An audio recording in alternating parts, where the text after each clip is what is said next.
¿Cuándo una buena escuela es una buena escuela? Bueno, ellos partieron de la base de que sabían la escuela que no querían, que no les gustaba, pensaron la que querían y la hicieron. Le vamos a dar la bienvenida a nuestros invitados del día de hoy para pensar este tema. ¿Qué es una buena escuela? El agradecimiento a todos por participar. Y comenzamos con Sandra Nicastro, que es licenciada en Ciencias de la Educación y profesora investigadora de la UBA. Estamos muy lejos de lograr la escuela que queremos. Hablar de escuela en general es un poco complicado. Ahí teníamos el caso particular de esta escuela mapuche en Neuquén, donde la pensaron y la hicieron. En términos generales, ¿estamos muy lejos? El tema acá me parece que no sé si estamos muy lejos o hay que ponerse de acuerdo en qué escuela queremos, ¿no? Y si todos queremos la misma escuela. A mí me parece que lo más difícil de esa pregunta que estás haciendo es no saber si la escuela es buena o mala, o sino si todos queremos la misma escuela. Y yo te digo la escuela que yo quiero, ¿sí? La escuela que yo quiero es una escuela que se puede hacer preguntas sobre el lugar del saber, donde se puede hacer preguntas sobre lo que está haciendo, donde puede revisar lo que hizo, volver para atrás y no tener problemas de decir alguna cosa la voy a hacer de vuelta. La escuela que yo quiero es una escuela donde se puede repensar el lugar de la autoridad, donde se puede poner como pregunta cómo se mira el chico, ¿no? Cómo circula la palabra, a quién se escucha, a quién no se escucha. Esa es la escuela que yo quiero. No sé si es la escuela que todos queremos. Margarita Poggi es directora de IP UNESCO en Buenos Aires. ¿Cuáles son los problemas que afronta la escuela hoy? Pensado desde lo que decía Sandra un poco, que es casi utópico pensar que todos queremos la misma escuela o que la misma escuela es la mejor para cada uno de nosotros, ¿no? Me parece que uno de los principales problemas, que en realidad engloba muchos otros problemas, es el tema de las grandes desigualdades que uno puede percibir hoy en el sistema educativo, particularmente en el argentino. Es un tema que aparece todo el tiempo. Exactamente, entre escuelas. Que se manifiesta, escuchamos testimonios con distintas condiciones, distintos salarios, es decir, se manifiesta de distintas formas, también de distintas familias, distintos chicos y jóvenes que asisten hoy a la escuela. Y me parece que hay una cuestión central, que es no perder la idea de un horizonte de igualdad, que fue central en nuestro sistema educativo y en la buena escuela, y al mismo tiempo una cuestión que es muy interesante, que va apareciendo, aparece también en el testimonio de la directora a la que asisten los chicos mapuches, que es cómo trabajar con lo diverso, ¿sí? Es esta tensión entre tener ese horizonte de igualdad y al mismo tiempo trabajar en lo diverso. La directora decía, acá hacemos un diálogo entre culturas. Y en realidad el diálogo entre culturas se da en cualquier escuela, asistan o no chicos mapuches. Hay un diálogo porque la cultura de la familia es distinta a la cultura de la escuela, porque las familias son plurales y diversas, porque los chicos y los jóvenes también lo son. Y una buena escuela en realidad es la que empieza a trabajar con esa diversidad sin perder el horizonte de igualdad. Claro, sin negar, porque bien dice, la cultura mapuche estuvo siempre, obvio, sin embargo no estaba para lo público, ¿no? Marcela Isaías es periodista especializada en educación, trabaja en la capital de Rosario, han realizado muchos trabajos y muchas investigaciones, así que ha charlado con muchos muchachines. ¿Qué piensan los jóvenes? ¿Qué es lo que dicen los chicos sobre la escuela que quieren o qué es lo que no quieren, que por ahí lo tienen más claro? Bueno, justo este último sábado publiqué una nota charlando con un grupo de chicos de entre 10 y 14 años, y ellos decían que la escuela que quieren es la escuela donde se escuchen menos gritos, donde los escuchen más a ellos y donde la maestra pueda respetar sus tiempos. Es decir, planteaban como que no siempre se respeta el tiempo de cada uno, es decir, piensan que todos aprendemos en el mismo ritmo y de la misma manera. Entonces, un poco cuestionaban esto de los tiempos, del respeto a los tiempos de cada uno. Y también es donde hice la entrevista, era una escuela de clase media más bien baja, o sea, de hogares trabajadores, pero más bien de clase media baja, y los chicos planteaban que querían trabajar con internet. Decían, queremos tener computadoras de las nuevas, remarcaban de las nuevas porque se ve que tienen de las viejas, y trabajar con internet, pero también, es decir, al ritmo de pedir las máquinas, esto que por ahí se cuestiona como que están aislados, también piden ser escuchados. Yo creo que en la escuela en este momento, por mi experiencia de periodista, lo que veo es que no siempre se escucha a los chicos más chiquitos, ni tampoco menos a los adolescentes. Creo que los adolescentes en este momento son los menos escuchados en la escuela. Luis Caveda es coordinador de los Centros de Actividades Juveniles del Ministerio de Educación. Luis, ¿qué hace la diferencia en una escuela? ¿Por qué es buena o mala? ¿No? Porque se nos ocurre decirlo o verlo de esa manera. Y cuando digo a nosotros, digo los padres, que generalmente somos los más críticos en estas cuestiones. Y no siempre con la razón ni con la verdad. Bueno, como decía Sandra al comienzo, es muy difícil pensar un solo modo de pensar una buena escuela, ¿no?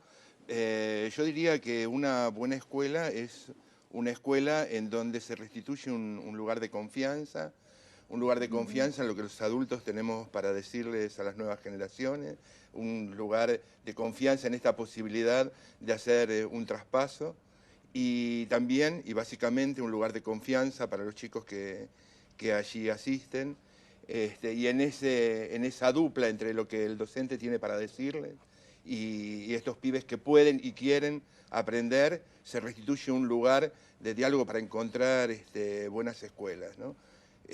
Yo coincido con lo que decía Sandra, el lugar de la palabra, de la circulación de la palabra, es un muy buen lugar para poder pensar nuevas escuelas, ¿no? Las escuelas que estos chicos están pidiendo, escuelas con tiempos, escuelas con adultos que los miren, que tengan una palabra para decirle, pero también que sean capaces de escuchar su propia palabra, aún cuando la palabra de los chicos esté en contraposición con la que sostienen los adultos, ¿no? Ahora vamos a ver un testimonio, un informe, pero antes les quería dejar una inquietud. Cuando se abren los debates sobre este tema de la escuela y la educación, lo escuchamos de padres, lo escuchamos de neófitos, lo escuchamos de educadores, de especialistas, se escucha mucho, es casi una convención, no, esta escuela como está así no va más. Quisiera que después empecemos a recorrer un poquito esta escuela no va más, qué tiene de veraz y de cierto y qué no. Ahora vamos a conocer a Norma. Norma, durante sus 40 años de docencia, trabajó contra la exclusión en zonas de bajos recursos. Se jubiló como directora de una escuela de Lugano donde trabajó con alumnos de la Villa 20, una escuela que convive y se hace cargo de una realidad marcada por el desamparo, por la diferencia. Norma Colombato, una historia de vida, la historia del monitor de hoy.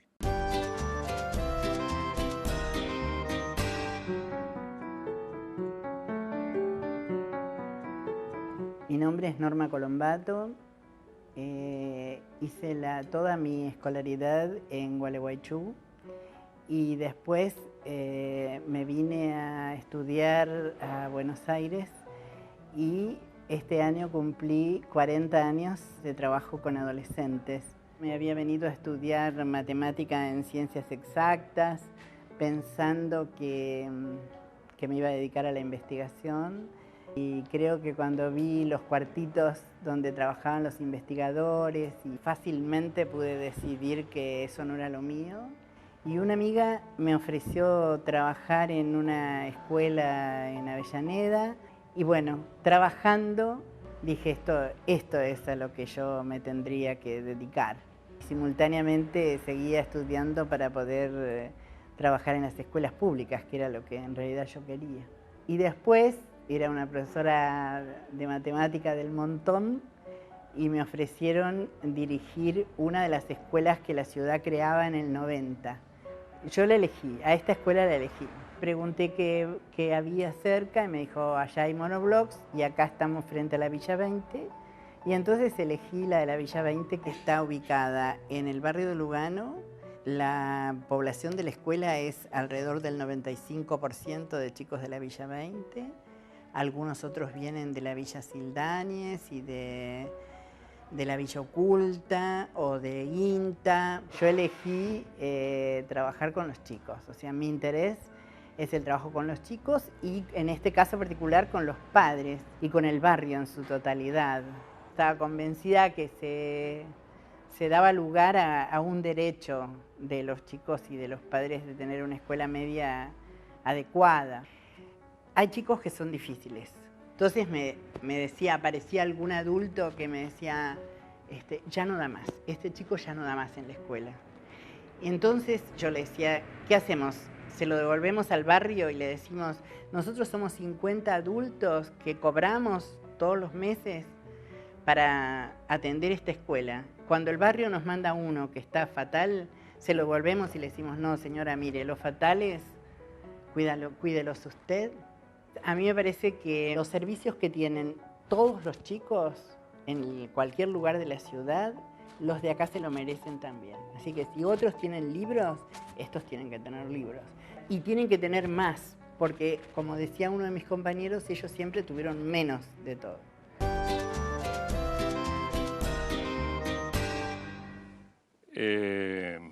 Es sorprendente porque dije, es como la campeona mundial del mundo de las maestras porque todos la conocían. Sí. ¿No? Norma Colombato es muy conocida. Es muy conocida. Bueno, escuchándola, es como que ¿se acuerdan que les había dicho de esta convención que teníamos como sociedad? La escuela así no va más. Y uno escucha a esta maestra y dice, así sí, va. Claro, pero ¿cómo se hace? O cómo hace la escuela, porque la escuela es la gente que trabaja en la escuela también, los educadores todos, para trabajar con realidades tan diferentes, con la desigualdad, ¿no? Creo que ahí está un poco el punto de partida todo esto. En un punto recupera lo mismo que decía la directora de la escuela mapuche, ¿no? Empieza pensando que esos alumnos son sujetos de derecho. Y entonces, porque tienen derecho, hay que construir la mejor educación que se puede en ese espacio y hay que reclamar aquello que no existe en ese barrio o lo que no existía en esa escuela para que esos chicos que tienen derechos accedan a la educación en sus mejores condiciones, ¿no? Lo que más me impactó al ver a Norma en su testimonio es, por un lado, en su discurso, que es totalmente consciente de la complejidad de los problemas que tiene que afrontar. Claro. Es decir, no le escapa a ningún problema. Y al mismo tiempo, la imagen de satisfacción, de placer con la que va ingresando en esa escuela. Norma encuentra un sentido, o digamos, antes de jubilarse, cada día que ingresaba a esa escuela, tenía claro el sentido de por qué ella iba allí, para qué está esa escuela y para hacer qué tipo de trabajo con esos jóvenes provenientes de ese barrio. Y me pareció una excelente síntesis, tener conciencia de los problemas que una escuela tiene que afrontar y al mismo tiempo encontrarle el sentido cotidiano. Yo creo que, no dudo que en esa escuela los maestros, profesores, directores, los jóvenes tienen si vos le preguntás, ¿para qué vas a la escuela? Pueden dar una respuesta con sentido. Y ahí hay una clave importante. Y eso hace diferencia, que es la pregunta de Luis. Yo en realidad no la conocía Norma, porque bueno, vivo en Rosario, soy de la provincia de Santa Fe, pero en el testimonio de ella vi reflejado un montón de docentes y directores también de Rosario y de otros lugares de la provincia que trabajan en situaciones y en realidades tan difíciles como la de Norma. Y me parece que lo que marca es que se puede pensar que no siempre en la pobreza hay que pensar una escuela pobre. Por lo general se dice para los pobres una escuela pobre. Y creo que la diferencia que Norma, como tantos docentes de Rosario o de la provincia de Santa Fe, es cuando se ponen a pensar que no porque trabajen en la pobreza hay que resignarse o claudicar este tipo de derechos que también decía Luis, ¿no? Ahora, acá es importantísimo cómo se vincula ella, en el caso cualquier educador, con la sociedad, con la familia, con el barrio, porque lo que ella dice, al retener al chico que tiene problemas, entre comillas, también se está ganando en contra al padre que dice, esta no es, porque estamos hablando, ¿cuál es la mejor escuela para mi hijo? Sí. Pero si van esos chicos, no es la mejor escuela para mi hijo. Entonces, ¿cuál es? Ella lo está explicando claramente, pero esto tiene mucho que ver con cómo ella se relaciona y se comunica con la sociedad y con el entorno, ¿no? Sí, pero me parece que también tiene que ver con hacerse cargo. ¿Sí? Sí, una buena escuela se hace cargo, claro. ¿no? Si una buena escuela, por eso vos le preguntabas a Luis, ¿qué hace diferencia? Hace diferencia una escuela que se hace cargo. Se hace cargo de un sujeto de derecho y se hace cargo como adulto de ocupar un lugar de adulto, ¿sí? Y se hace cargo con coraje también. Totalmente, totalmente, ¿sí? Y buscando atajos, porque a veces Norma lo cuenta y yo la escuchaba y también la he escuchado en las penurias, ¿no? En cosas terribles que ha vivido Norma y seguramente tantos otros que conocemos. Pero es me parece que en ese cómo a veces buscar un atajo, en ese cómo tener la certeza de que ese barrio y de que ese chico tiene derecho a ser educado, ¿no? Y yo me hago cargo como adulto y soy responsable como educador, si no me dedico a otra cosa a veces. Y una cuestión más que vos planteabas recién en el comienzo, es que esto no se hace sin conflicto. Totalmente. Digamos, esto no es que, bueno, porque la directora hace este planteo, hay que sostener a este chico, busquemos de qué manera acompañamos a esta familia. Esto genera conflictos al interior de la escuela, hay muchas discusiones, bueno, y esto es parte también del crecimiento de la escuela y esto es parte de lo que hace a una escuela diferente, una escuela que no rehúye la discusión, que no rehúye el conflicto, que siente que cada decisión que toma tiene que ser puesta a discusión y escrutinio público, digamos, ¿no? Tampoco sin alianzas, es decir, o sea, ella trabaja, por lo que escuché y imagino otras realidades, con mucho con la comunidad, es decir, con las organizaciones sociales, barriales, es decir, me parece que el trabajo de alianza con la comunidad es fundamental como para pensar también salir adelante en este tipo de realidades. Para que todos se entiendan, porque en esta subjetividad nuestra de cada día, que cada uno ve las cosas del color que quiere, en realidad tenemos que de pronto entender que no es nuestra única, exactamente, y que la realidad de alguien, de una familia, no es la mía, y que yo tengo que poner lo mío y también afrontar las cosas en esto. Pero bueno, ya que Norma inició todo esto y nos puso en esta vibra y en esta afinación, que es muy 440, está muy bien. Vamos a ver la segunda parte. Tengo para ustedes una segunda parte de la historia de vida de Norma. La escuela no tenía ninguna sanción, más que cuando se pelean entre ellos. Porque a mí me parecía que había que dejarle al barrio claro que la escuela colaboraba para otro tipo de relación. Entonces, cuando se peleaban, me tenía que explicar después a mí qué hacía, qué cosas sucedían para que ellos fueran enemigos. Como yo tenía muchas razones para que ellos fueran amigos, y en realidad la mayoría de las veces me venían a decir, nosotros éramos amigos, pero... Entonces, yo solo sancionaba la pelea entre ellos. Yo creo que esta escuela tuvo algunas características originales. Una, esta de que queríamos ser una respuesta educativa como el barrio la quería. La otra, que nosotros siempre pensamos que la escuela tenía que ser una fuente de trabajo también para el barrio. Y no solamente para que vengan las madres a limpiar o los padres a arreglar de albañiles, sino algún cargo docente. Soy de la Villa 20 y terminé mis estudios acá. Gracias a la directora me consiguió un cargo y estoy trabajando de preceptora. La escuela tuvo una influencia muy grande en mí porque si no fuese, o sea, que era un apoyo. Cuando yo me pregunto cómo te hiciste directora, y te hiciste directora con los desafíos de la realidad. La experiencia más seria que yo creo haber tenido es entender que la vida y la muerte vienen de la mano. Una buena escuela es la que es capaz de acompañar a cada uno de los adolescentes y a los adolescentes en conjunto a encontrar su propio proyecto. Todo el trabajo más serio que tenés que hacer en la escuela es con la autoestima. O sea, les han dicho tanto que son la última porquería, que son peligrosos, que tantas historias, que entonces la autoestima es muy bajita. La Norma me enseñó casi todo como lo que soy ahora, porque nunca me dejó, como te conté, nunca me dejó caer, siempre tuve una ayuda. Así que yo pienso lo que soy ahora le debo a ella. Y yo sigo creyendo empecinadamente en que hoy la escuela es el mejor lugar para los adolescentes. Que podría ser mejor todavía, es cierto, la escuela podría mejorar, pero no hay otra oferta para los adolescentes que sea mejor que la posibilidad de encontrarse en la escuela y de buscar caminos. Se puede lograr muchas cosas si vos entendés que vos sos parte del sistema. Si volviera a elegir, volvería a elegir trabajar con adolescentes. Creo que ellos te inyectan una energía que se conjuga con la tuya y es un camino en la vida.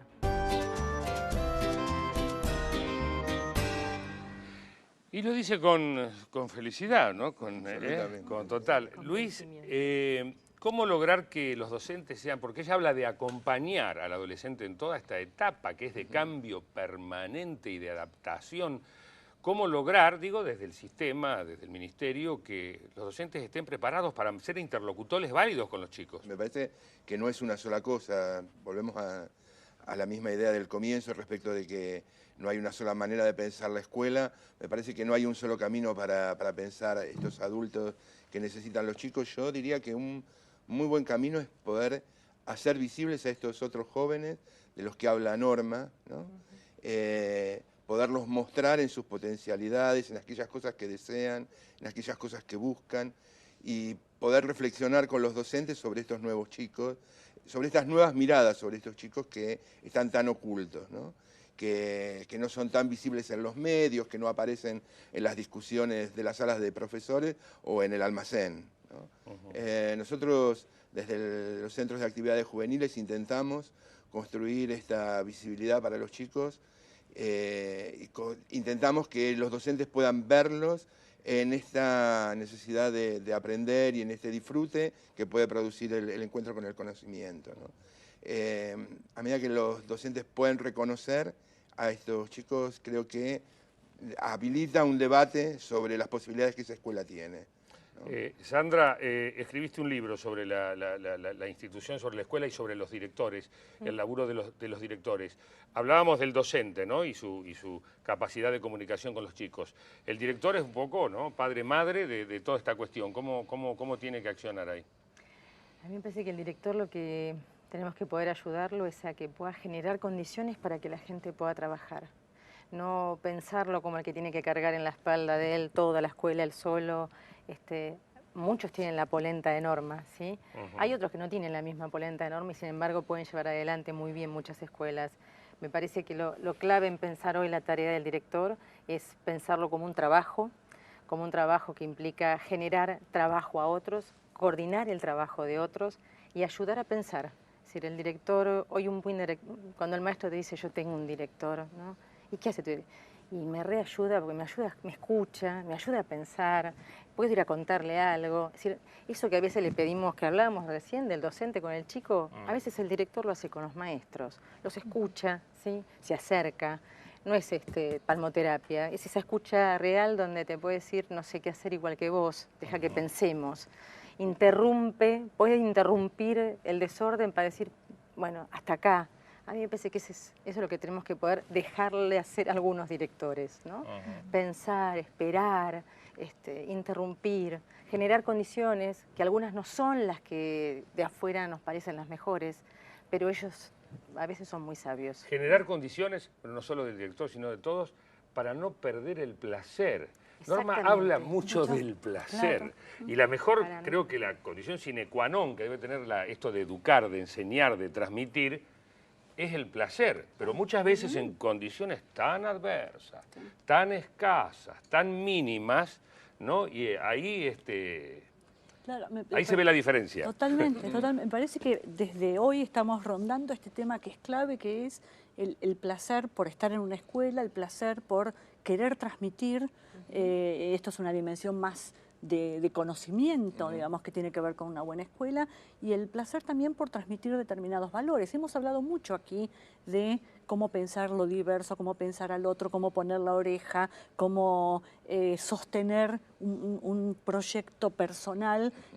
Bueno, todo esto creo que hace a una escuela que tiene un proyecto de inclusión y que se maneja en este plano más cognitivo o vinculado con el conocimiento y este plano más valorativo. La UNESCO enfatiza mucho esto cuando dice en realidad, la importancia de aprender a vivir juntos. Todo este programa, digamos, me parece que ha de alguna manera rondado esta cuestión. En la escuela se aprende a vivir juntos, se aprende a representarse el mundo y a vivir con los múltiples otros, todos iguales en términos de derecho. Luis, Sandra y Margarita pertenecen obviamente al mundo de la educación. Marcela es periodista, viene de afuera. ¿Cuál es la visión, qué es lo que piensa la gente, el padre, la familia, de esto que estamos hablando ahora exactamente? Bueno, yo observaba donde trabajaba Norma y veía que el contexto de la escuela es en general un buen edificio, una buena escuela. Los papás se quejan mucho sobre las condiciones a veces de de infraestructura cuando hablan de lo que es una buena escuela y de esto de cuando uno habla de las condiciones necesarias para aprender. Yo pensaba también en esto del placer, que muchas veces los docentes dicen, bueno, no puedo encontrar placer en este espacio donde todo es ruina alrededor, ¿no es cierto? Es decir, si bien se intenta todos los días, bueno, tener ganas de ir a trabajar, a veces las condiciones no son favorables a esto. Pensaba que Norma debe haber trabajado mucho para tener la escuela que tiene y que muchos docentes también están en este camino.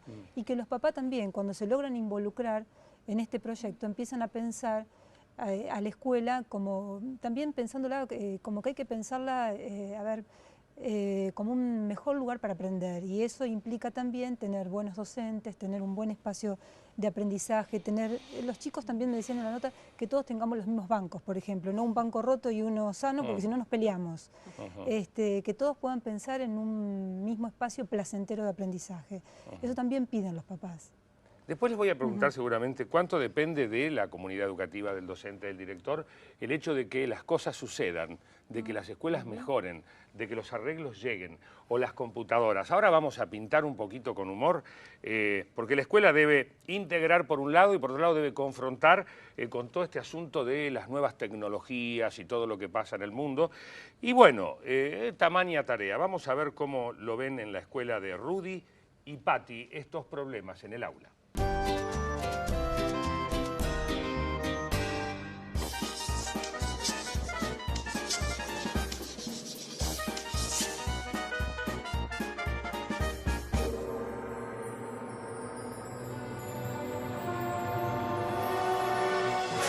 Señora, su hijo es un buen alumno, pero tiene que aflojar un poco con la compu. ¿Le parece?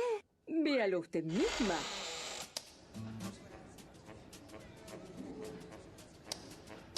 Te pedí que borres el pizarrón. ¿Por qué te quedas mirando el borrador? ¿Por qué no encuentro el botón de delete?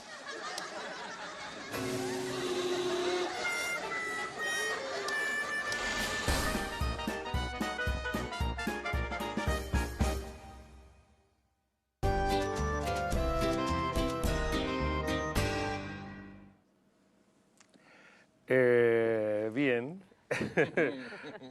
Volvemos sobre este tema. ¿Cuánto depende de la comunidad educativa que se genere el cambio, que las cosas aparezcan?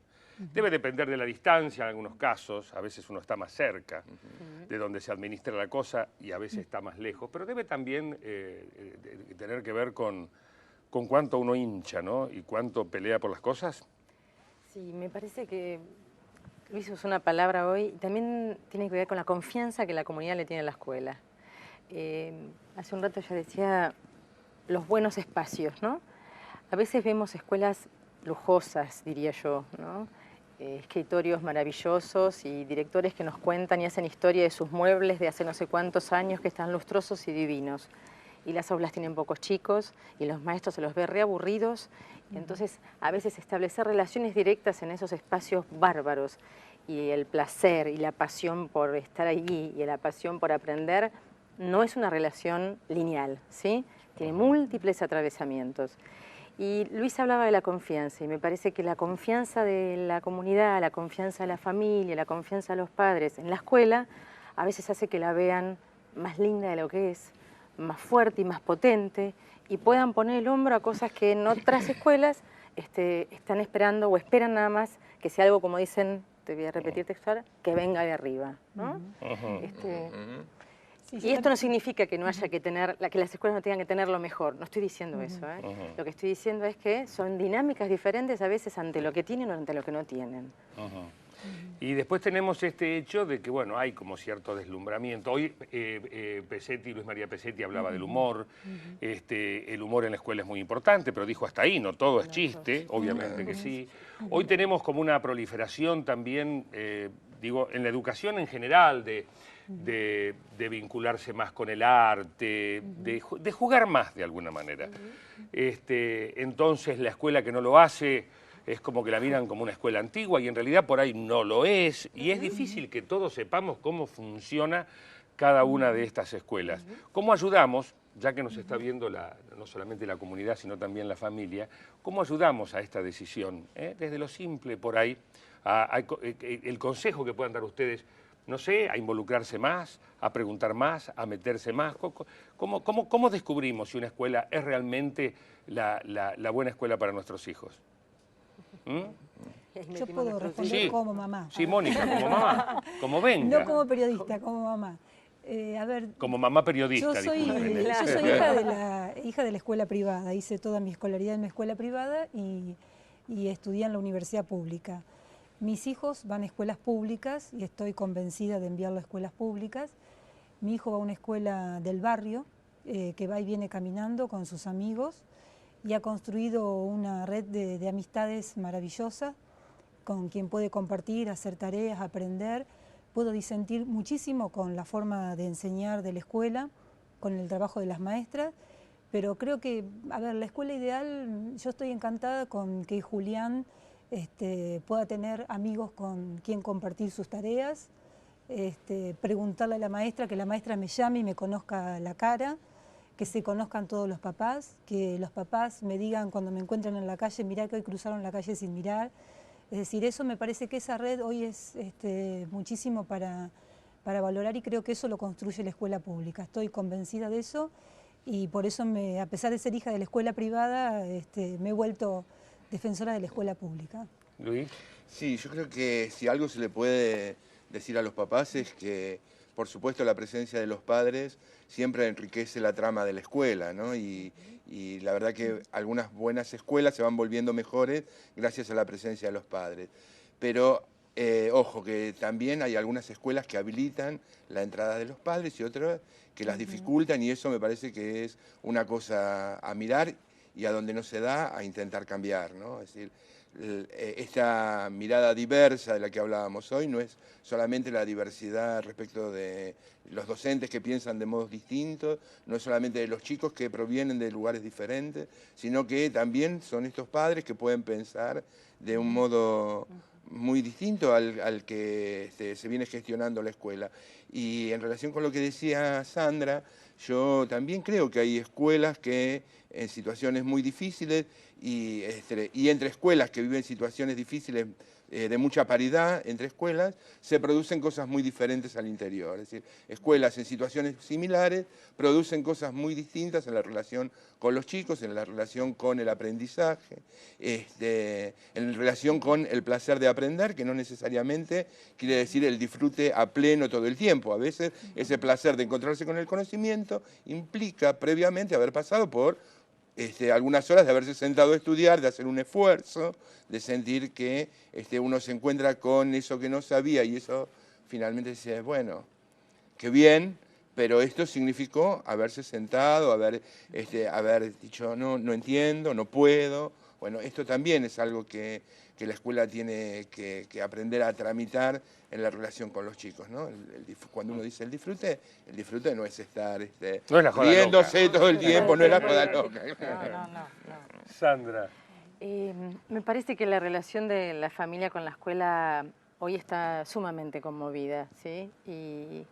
Y si hay algo que perdió y que por momentos nos agarra un poco de nostalgia, es que venía muy en automático en algunos casos, ¿no? Es decir, un acuerdo que teníamos quizás las familias con la escuela acerca de por qué mandábamos a los chicos, para qué los mandábamos, confiamos en lo que allí pasaba, y hoy no está tan así. Entonces los maestros, cuando trabajamos con los maestros, es muy habitual que los maestros nos digan, los padres no vienen, no ayudan, no colaboran, pero Norma decía algo, ¿no? En su testimonio. No es que vengan para ser albañiles o que vengan para, ¿no? Es para que vengan a otra cosa. Y entonces para que vengan a otra cosa significa que la escuela tiene que tener lugar simbólico, ¿sí? Un lugar, un espacio para que un otro venga y diga algo. Entonces me parece que no es automática la relación de las familias con la escuela y me parece que nosotros, desde los que somos pedagogos, tenemos que ser respetuosos de no promoverla automáticamente como así lo fuera, porque en algunos casos hay que tejer esa trama de a poco, trabajarla artesanalmente, como si fuera una arcilla a mano, ¿sí? Para ver el lugar de cada uno, para ver los intereses diferentes de cada uno, ¿sí? Cuando un papá va a una escuela y le pide el DNI a la maestra, hay maestras que pueden escuchar el pedido de DNI. Y hay maestras que se pueden quedar perplejas ante el pedido de DNI, ¿sí? Y no perplejas porque qué barbaridad lo que me pasó, sino no sé cómo ayudarlo. Entonces hay que hay cosas que hay que cuidarlas, me parece, y me parece que la familia hay que invitarla a que participe de la escuela, pero también hay que cuidarla en el sentido de decir, a ver, cómo, para qué, con qué sentido, ¿sí? Revisarlo. Margarita. Yo estaba pensando, no todos nosotros cuando éramos chicos sabíamos qué íbamos a hacer cuando creciéramos, dónde poner nuestra pasión. Me parece que una buena escuela es aquella, y en realidad son varias escuelas a lo largo de la trayectoria escolar, que van abriendo distintas experiencias de formación, de vincularse con el conocimiento, con la matemática o la filosofía, o con el arte, o con actividades expresivas en sus distintas manifestaciones, para que cada uno pueda construir su proyecto, como decía Norma. O lo que me pasó a mí, que es una experiencia personal, y fui a preguntar por el colegio de mis hijas, y charlábamos con unos chicos que estaban en cuarto o quinto año, y dijimos, che, ¿es buena esta escuela? Y el pibe me dice, sí, es buena. ¿Sabes qué? A mí me encantaría que mis hijos vengan a esta escuela.